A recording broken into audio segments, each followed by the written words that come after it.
Ito pa yung oil na nakuha natin sa engine. Ito yung lumang filter. Ito pa yung bago.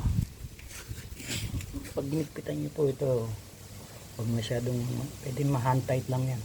Kasi mayroon siyang mayroon siyang ring, rubber o-ring. Kakabit na tayo ng filter and final, tapos lalagyan na tayo ng oil. Yan po, ito yung dipstick nya. Maglalagay kayo ng oil hanggang dito lang po.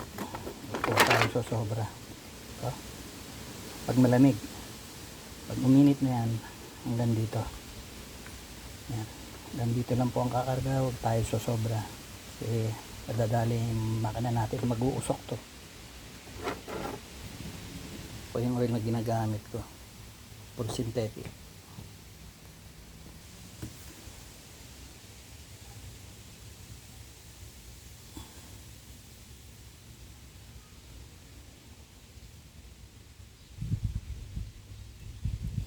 Pinto po natin, check natin dipstick.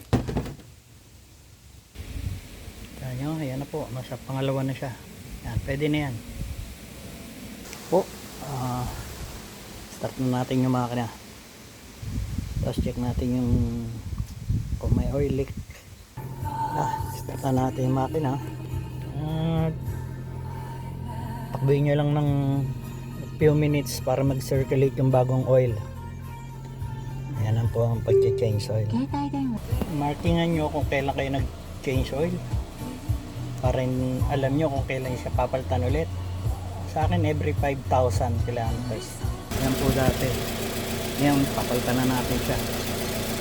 So napalit na tayo. Ang next view niya is 146. Change oil niya ulit. Ano po? Ano po makatulong sa inyo pag-share ko ng change oil ng sasakyan. Ano po? Magandang umaga.